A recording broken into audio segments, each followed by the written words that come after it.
Okay, what do you think? I think that looks really good. I think we could edit it to make it a little better.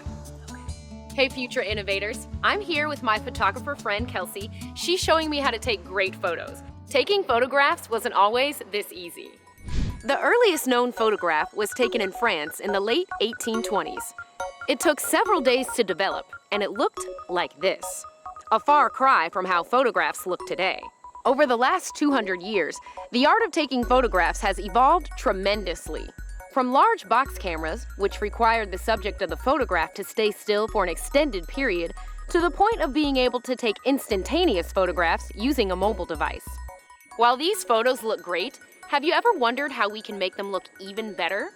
Well, the answer starts with a photograph, editing software, and a talented photographer.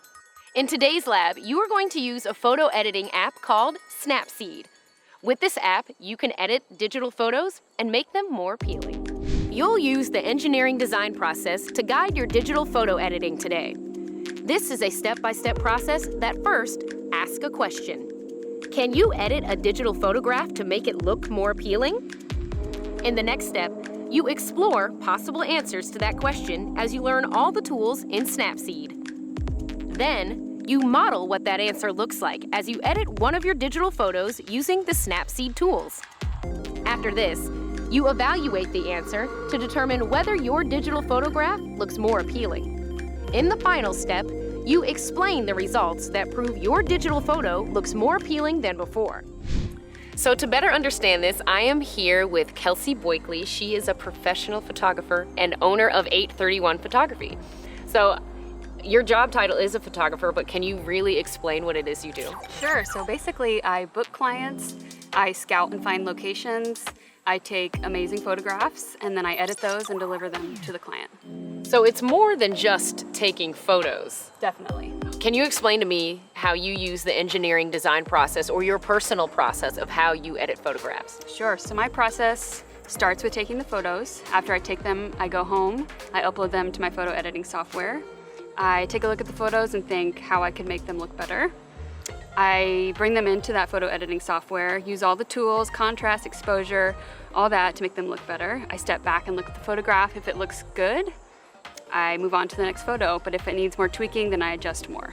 So then how do you know when a photo is finished? It's just a gut feeling. I have the vision in my head when I take the photo of what I want it to look like, and once I've reached that point, I stop. So other than being a digital photographer like you are, what else can students become or do with photography? So there's film and digital photography, but especially with digital photography, there are opportunities in sports, in fashion, in merchandise, in nature. You could go be a photographer for National Geographic, all sorts of things. Yeah, it seems to me like this is just one of those professions that's like wide open. You could probably work anywhere. You just have to figure out how, right? Exactly, Okay. Yeah. So then what advice can you give students who aspire to be a photographer? I would tell them to, first of all, have a dream and follow your heart.